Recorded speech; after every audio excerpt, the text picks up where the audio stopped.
The Growing Destinations podcast is brought to you by Experience Rochester. Learn more about Minnesota's third largest city, which is home to Mayo Clinic and features wonderful recreational and entertainment opportunities by visiting experiencerochestermn.com. In the center of Venice, there are no locals, there are only tourists. And this is repeating in every big cities in Italy.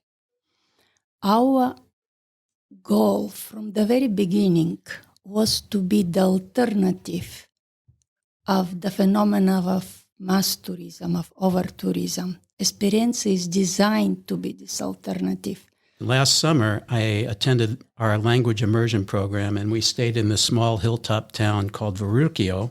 Population under 1,000, feels like under 100. And we students would eat at the local cafe in the middle of the piazza, and we got to know the family that ran this small cafe. And this year, my wife and I went back to visit them. It was like visiting family.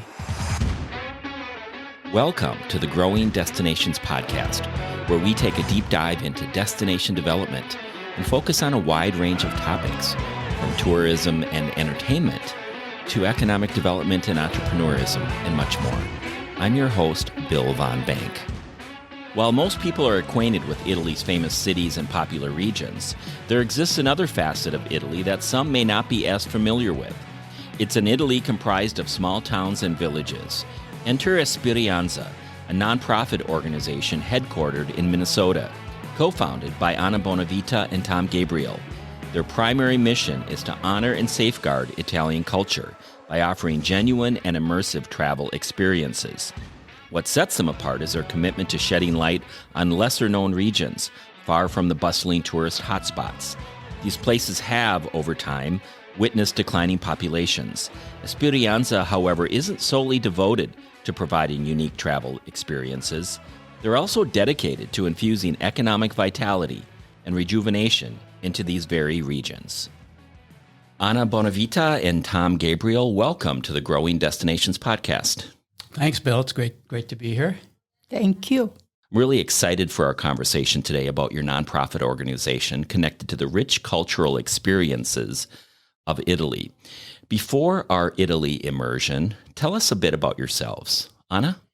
In my previous life, I was a scientist. I taught at universities. I work for big companies. And now I'm sharing what I love with people who have open minds and available to explore it with me. Tom? I'm originally from the East Coast and went to the Midwest for college. I was a psychology major and an English minor. And after getting my degree, I was on my way to law school when I took a year off and ended up in advertising instead of being a lawyer, and I never looked back. From there, I was recruited to join the Honolulu branch of a big international ad agency. Pretty great gig. Our biggest client was the state of Hawaii, the tourism. And so we did all that marketing and worked with the hospitality industry there. And of course, selling Hawaii is a pretty easy job. We had a lot of fun with that. 10 years later, I came directly to Minneapolis from Honolulu for the weather, obviously, and joined Carmichael Lynch, an agency in Minneapolis, as a creative director. 5 years later, I launched a new company that had a bunch of names, but it became Gabriel DeGrood Bent, GDB. 20 years later, we sold the agency. I left the ed business and joined Anna in what is now known as Esperienza Italia. Great lead in. Anna, can you share the inspiration behind starting Esperienza? And how did your background as a scientist play a role in this transition to culture and community-focused projects? There is not a single event that led to Esperienza, although there was a point in time when the wife of one of Italy's most famous poets asked me to help her little village, bring new energy to it. However, there was truly a series of confluence of events that led to that point. As long as I remember myself, I have been fascinated with Italy. Then I married an Italian, and I could not just visit Italy. I could really explore it, study it in depth, ask questions, go and test various theories even. So I studied Italy, some parts of Italy, truly as a scientific object. I wanted to understand it. Gradually, my taste changed. Initially, I was very interested in big cities, Rome, Florence, Venice, museums, famous architectural sites. And then I started finding much more rewarding direct human connections in smaller places. And I longed for them. So this is how eventually, when the wife of this famous poet, Laura Guerra, asked me to help, I came up with a simple idea: bring people to the village from America. Tom, how did you initially meet Anna, and what was the motivation to become business partners with Esperienza? Right when I was getting ready to leave the ad business, I received an email, I think it was a mass email, from the founder of the local Italian Cultural Center, who was Anna at the time. And I was studying Italian at night, and Anna was asking for any volunteers interested in helping her launch this new venture. And since I was suddenly about to have a lot of free time on my hands, I replied. And when Anna saw my marketing title, I think she got excited and asked me to have a coffee. And at that meeting, she told me about this idyllic, magical, really kind of unbelievable part of Italy, and her intentions to create a more authentic and immersive travel experience. And as you can already tell from listening to Anna, she's very persuasive. And I was also very excited about the idea of continuing my own education about Italy and the culture and the language. So off we went. What year did this partnership start? It was December 2017, and I often joke that Tom left his job in advertising to join me in Esperienza. Not a bad gig. Anna, Tom alluded to this, but you're not just involved with Esperienza, but also have a background in founding and leading the Italian Cultural Center and the Italian Film Festival of Minneapolis-St. Paul. How do these initiatives contribute to your mission of promoting Italian culture, and how did they connect with Esperienza's work? Both the Italian Cultural Center and the Italian Film Festival was created as a way of bringing actually modern Italy to Minnesota. There was no other center at that time. From the very beginning, the idea was to not just share Italian culture with Minnesotans, but to create an island of humanity and warmth, especially during the winter, because so many people here live alone and long for connection. And then with Esperienza, it was like a natural extension of the same idea of human connection and bringing warmth, warm humanity to modern Americans. Because with Esperienza, we take you to places where you can experience it directly. Tom, as co-founder of Esperienza, what has been your role in shaping the organization's mission and vision, and how does your advertising background come into play in promoting the organization's objectives and creating awareness? After Anna kind of shared her vision and her values with me, I had the opportunity to, first of all, name the organization. And good job. Oh, thank you. Although a lot of people mispronounce it, but that's okay. And I also had the opportunity to create much of the initial positioning and the personality of the brand, how we go to market. And we needed all the basics. So we created a website. I had help with that. We did some initial advertising and public relations. And these days, I continue to look for new and different ways to reach our target, to tell our story, and basically to gain more awareness. But these days, I have a lot more help with that. We now have a paid assistant who has a background in marketing, and she also helps with the operational side. So it's getting a little easier. Yet still, it's a work of love for both of us. Anna, the mission of Esperienza is clearly rooted in a deep commitment to preserving Italian culture, going beyond mere words. Can you elaborate on how your organization's work has made a tangible difference in the small towns and villages of Italy, particularly in the Emilia-Romagna region? We first arrived in 2018, and I remember how the whole village of Penabili, we started small. We went to this village population, 2,700, and how everyone came to the streets to welcome us, how people were stopped on the streets and invited to visit, to share a cup of coffee. We were invited to the house of the vice mayor. Everyone was talking about us. We brought new life, new energy to the place. We stayed there for a while. We're not just going from one big city to another city. We stayed in the same village for 3 weeks. And we made friendships, but we also contributed to all local businesses that we visited during this place. And this was just in 2018 during our first trip.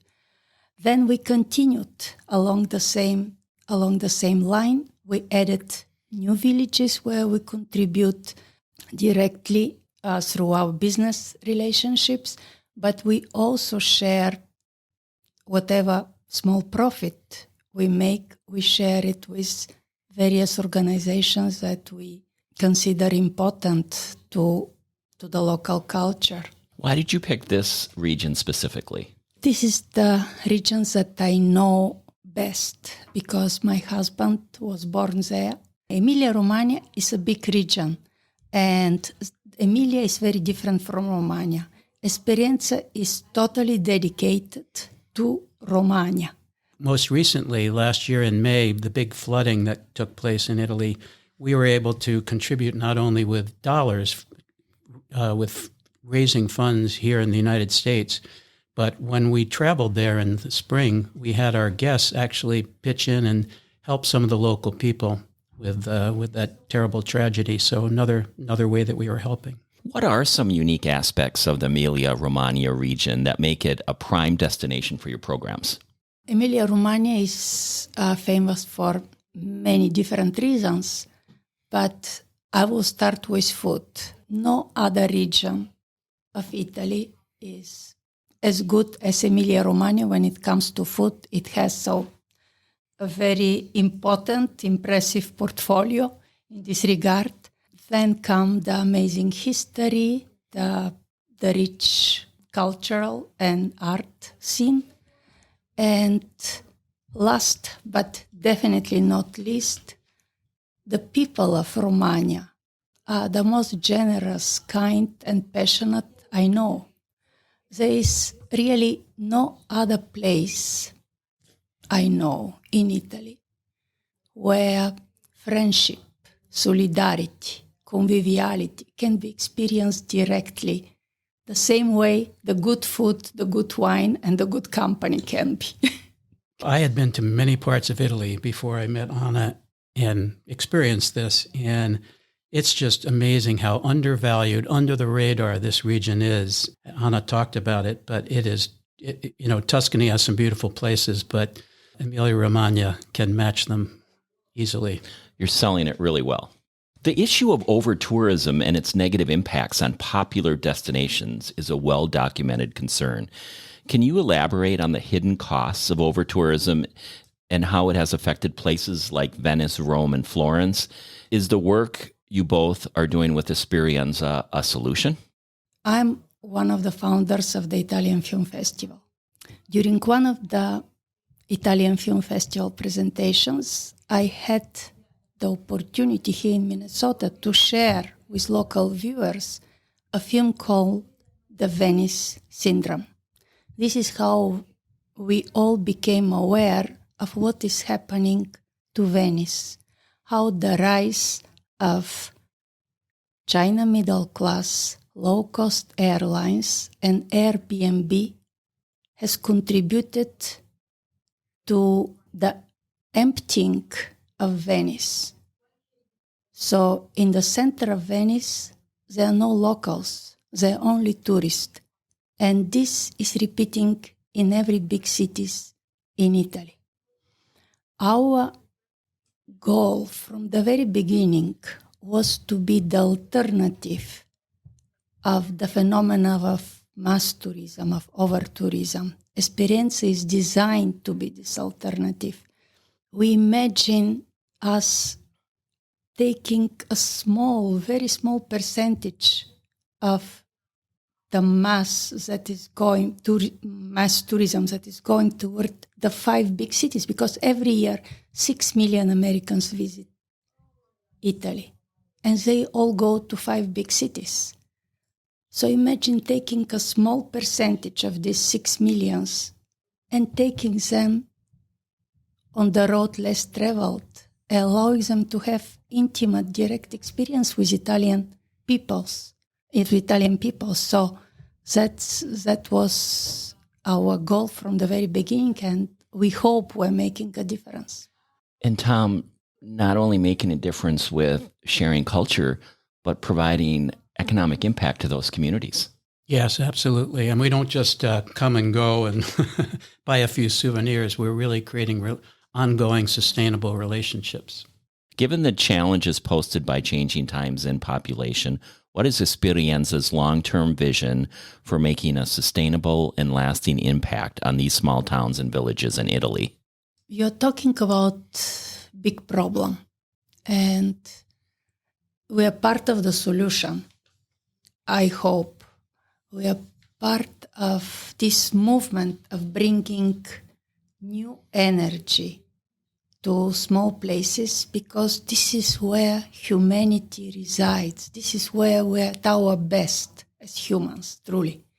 We're using tourism as a vehicle to bring this new energy, but we hope that there will be more besides this, because the day will come when young people will stay in these villages, children will be born, and life will continue.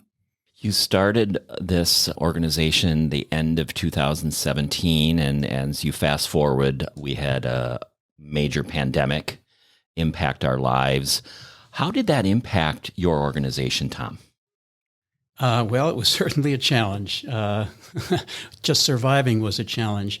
But as in many of these cases, it turned out to being a blessing in disguise, because we got very busy and we created something we called Esperienza Virtuale, which obviously meant online. And we created cultural programs connecting people here in the United States with our friends in Italy.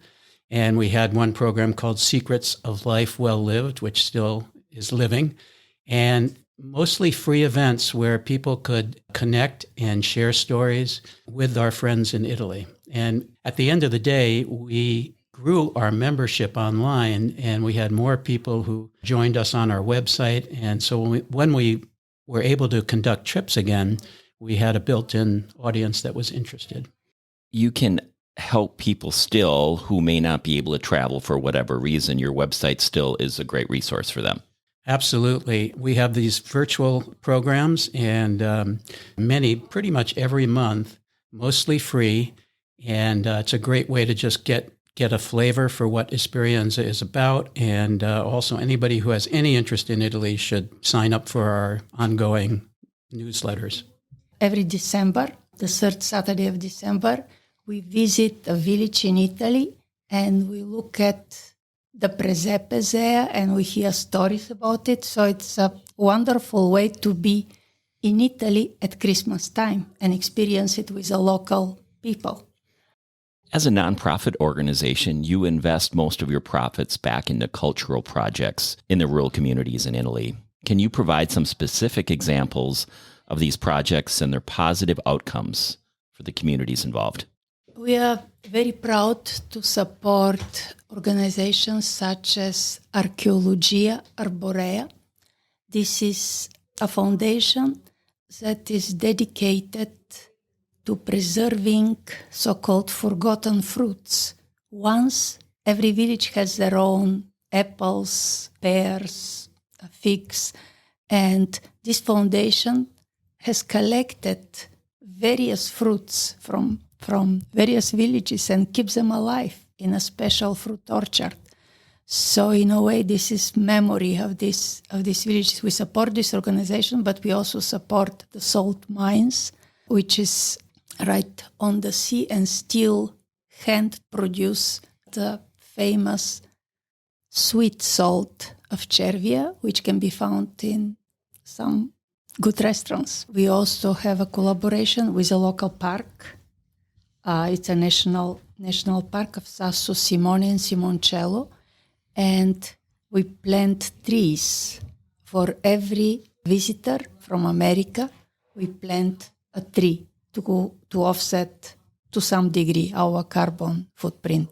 Tom, could you tell our listeners more about your team, including teachers, guides, and local partners who help you fulfill Esperienza's mission? We have an incredible network of people in Italy, in these local regions, and everything from tour guides to people who, friends of Anna from the past who will tell her, hey, you should think about this restaurant or this orchard or whatever. And we also, along the way in the last 5 years, have made so many really close friends who are able to help us when we actually get there. We have very large team of collaborators in Italy.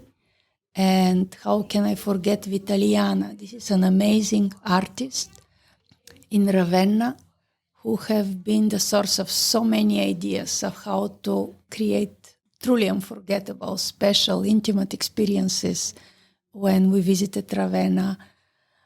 How can we forget Luigi, the doctor, the 40 years doctor of Penabili, who is also a poet who, whenever we meet him, recites poetry to us.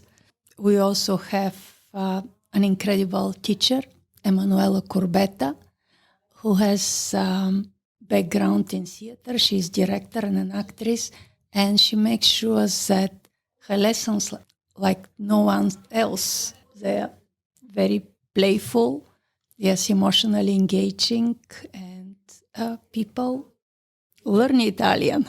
We have a language immersion, we have a culinary tour, an art program, and some new things coming. Those are our primary programs. It's evident that you both have a deep love for Italy. Can you share a memorable experience or encounter that solidified your passion for the Italian culture? One was my honeymoon, where my first time in Italy, my wife and I got off the plane. We were very, very hungry, got a rental car, and on the highway, we thought, we got to eat something. So we pulled in at basically a gas station on the autostrada, the highway, and I ordered a bowl of pasta at this cafeteria. It was the best pasta of my life. And I thought, something's different here in Italy. But my other example is just more recent. Last summer, I attended our language immersion program, and we stayed in this small hilltop town called Verrucchio. Population under 1,000, feels like under 100. And we students would eat at the local cafe in the middle of the piazza, and we got to know the family that ran this small cafe. And this year, my wife and I went back to visit them. It was like visiting family. The warmth, the welcome that we received. And we are now hoping to host their college-age daughter here in America next year. Oh, fantastic. Anna, any memories? Well, I have too many to share, but I would like to mention something that one of our very recent visitors, both me and Tom were coming from Italy. We were just there. And I completed, together with a few others, the Camino of San Francesco, the way of St. Francis of Assisi, which was 5 days of walking through mountains and stopping in small mountain villages on the way to Laverna, the place where St. Francis received the stigmata. There were many amazing moments there. Yet I was tremendously content when one of our pilgrims said, I have been so many times to Italy, yet I have never experienced it in such an intimate way. This is our goal, to offer our visitors a way to experience Italy as they have never had before. For those interested in experiencing Esperienza and getting involved, where can they find more information and get in touch with your organization? Well, we have a website, esperienza.org, www, obviously, esperienza.org. And it's a great place to not only learn more, but please, if you go there, do sign up, because we will keep you in touch and you'll find out about a lot of free activities in which you can participate. You can also email us at info@esperienza.org for more. We do have a phone number as well. That's 612-232-6951. Anna Bonavita and Tom Gabriel, this has been a fascinating conversation. Love your passion for Italy. It's been great to learn more about the important work you do, and save me a spot on your next trip. Thank you for being our guest on the Growing Destinations podcast. Thank you, Bill. Thank you. Thank you for tuning in to the Growing Destinations podcast. And don't forget to subscribe. This podcast is brought to you by Experience Rochester. Find out more about Rochester, Minnesota and its growing arts and culture scene, its international culinary flavors, and award-winning craft beer by visiting experiencerochestermn.com.